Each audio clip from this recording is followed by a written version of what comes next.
जय माता दी। अमृतवाणी भजन में आपका स्वागत है। नवरात्रि का आज चौथा दिन है। इस दिन देवी दुर्गा के चतुर्थ स्वरूप यानी माता कूष्मांडा की पूजा अर्चना की जाती है। देवी कूष्मांडा अपने भक्तों के सभी दुख हरने वाली है और सदैव सुख तथा समृद्धि प्रदान करने वाली है। देवी कूष्मांडा मुस्कुराती हुई देवी के नाम से भी विख्यात है। इनकी 8 भुजाएं हैं जिसमें विभिन्न प्रकार के अस्त्र शस्त्र धारण करती हैं, जैसे कि कमंडल, धनुष, बाण, अमृत कलश, कमल माला, चक्र और गदा। कूष्मांडा शब्द 3 शब्दों से मिलकर बना है।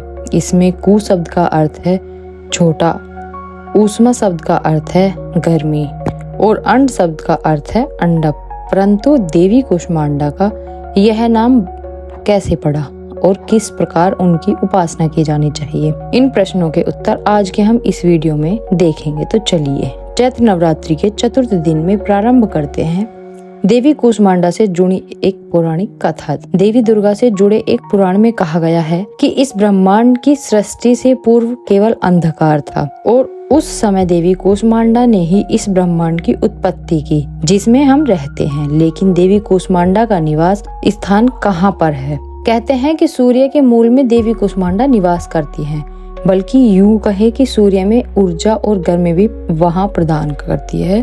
वह देवी कूष्मांडा है जो सूर्य को दिशा प्रदान करती है। जब यह ब्रह्मांड नहीं था तो देवी कूष्मांडा ने अपनी असीमित शक्ति से एक छोटा अंड उत्पन्न किया जो इस ब्रह्मांड में परिवर्तित हो गया। जब देवी कूष्मांडा ने इस ब्रह्मांड का निर्माण किया तो सर्वप्रथम उन्होंने अपने 3 नेत्रों द्वारा 3 देवियों को उत्पन्न किया। उनकी बाएं नेत्र से देवी महाकाली उत्पन्न हुई जो कि भयंकर स्वरूप धारण किए हुए थी। उनके दाएं नेत्र से मुस्कुराती हुई देवी महाशक्ति महासरस्वती प्रकट हुई। उनके तीसरे नेत्र से देवी महालक्ष्मी का उदय हुआ। कहते हैं कि ये तीनों देवी पृथ्वी के सबसे पहले जीवन स्वरूप थी। इन 3 देवियों को प्रकट करने के पश्चात देवी कूष्मांडा ने इन तीनों पर अपना दृष्टिपात किया। सर्वप्रथम देवी कूष्मांडा ने देवी महाकाली पर दृष्टिपात किया। उनसे एक नर तथा मादा उत्पन्न हुए। नर का नाम हुआ शिव और उनके 5 मुख तथा 10 भुजा थी। जो मादा उत्पन्न हुई उनका नाम था सरस्वती। 1 मुख और 4 भुजाएं थी। इसके पश्चात देवी कूष्मांडा ने अपनी दृष्टि देवी महालक्ष्मी पर डाली और उनसे भी एक नर तथा मादा उत्पन्न हुए। नर का नाम हुआ ब्रह्मा और उनकी 4 भुजाएं और 4 सिर थे। जो मादा उत्पन्न हुई उसका नाम था देवी लक्ष्मी। उनका 1 मुख और 4 हाथ थे। इसके पश्चात देवी कूष्मांडा ने अपनी दृष्टि देवी महा सरस्वती पर डाली और इसी क्रम में एक नर और मादा उत्पन्न हुए। नर का नाम श्री विष्णु रखा गया और उनका 1 सिर और 4 भुजाएं थी। मादा का भी 1 सिर और 4 भुजाएं थी और उनका नाम शक्ति हुआ। और इस प्रकार जैसे कि आप जानते हैं कि देवी लक्ष्मी ने भगवान विष्णु को अपने वर के रूप में चुना, शक्ति ने भगवान से विवाह किया और देवी सरस्वती भगवान ब्रह्मा की अर्धांगिनी हुई। विवाह उपरांत इन तीनों दंपतियों ने इस ब्रह्मांड को जीवों से भर दिया। जब ब्रह्मांड में सृष्टि का कार्य पूर्ण हो गया तो देवी कूष्मांडा ने इन सब को पुनः अपने समाहित कर लिया और इसके पश्चात देवी कूष्मांडा भी स्वयं ऊर्जा से भरे हुए एक गोले के रूप में विद्यमान हो गई। इस संपूर्ण ब्रह्मांड को गर्मी तथा ऊष्मा प्रदान करता है। तो यह भी पुराणों में वर्णित देवी कूष्मांडा की पौराणिक कथा। नवरात्रि चौथे दिन देवी कूष्मांडा की पूजा आराधना करने का प्रावधान है।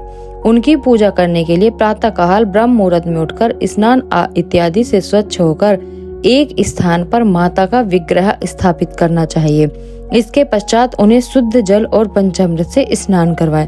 तत्पश्चात माँ कूष्मांडा का स्मरण करके उनको धूप, गंध, अक्षत, लाल पुष्प, सफेद गुलड़, फल, सूखे मेवे और सौभाग्य का सामान अर्पित करना चाहिए। उन्हें लाल रंग के वस्त्र, लाल चूड़ियां अथवा श्रृंगार के लाल वस्तुएं अत्यंत प्रसन्न होती हैं। देवी मां चतुर्थ नवरात्रि के दिन देवी कूष्मांडा को प्रसन्न करने के लिए इनमें से किसी भी मंत्र का जप कर सकते हैं। वंदे वचित कामा चंद्र अधकृत शेखरा सिंह रूढ़ा अष्टभुजा कूष्मांडा यशस्विनी सुरा संपूर्ण कल शम रुधिर आलत मेव च धाना हस्त पद्व याम कुसुमांडा सुभद्रा स्तुमे। आपको यह जानकर आश्चर्य होगा कि देवी कुसुमांडा को समर्पित एक भव्य मंदिर भारत में भी स्थित है। माँ कुसुमांडा देवी का मंदिर उत्तर प्रदेश के कानपुर जिले के घाटमपुर में स्थित है। यहाँ पर माँ कुसुमांडा एक पिंड के रूप में विद्यमान है। इस पिंड से हमेशा पानी रिसता रहता है।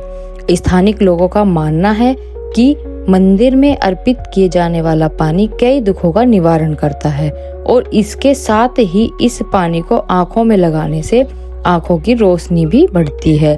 सन 1380 में राजा घाटम देव हुए, जो कि स्थान पर देवी कुसुमांडा के दर्शन करने के लिए आए थे और उन्होंने ही अपने नाम से घाटमपुर कस्बे को बसा दिया और देवी के लिए एक भव्य मंदिर का निर्माण किया।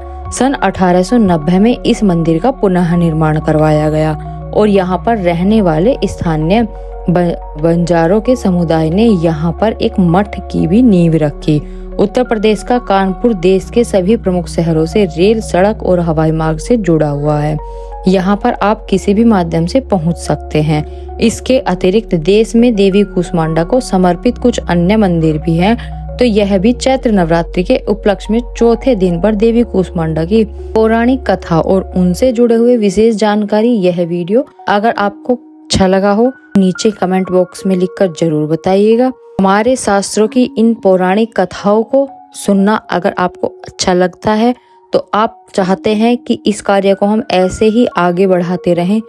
अगर अभी तक आपने चैनल को सब्सक्राइब नहीं किया है तो याद से नीचे सब्सक्राइब पर बटन क्लिक कर दीजिए और नोटिफिकेशन भी ऑन कर लीजिए ताकि नवरात्रि की आने वाली कथाओं को भी अच्छे से सुन सके। और हम आपसे मिलेंगे नवरात्रि के 5वें दिन की कथा के साथ बहुत जल्द। जय माता दी।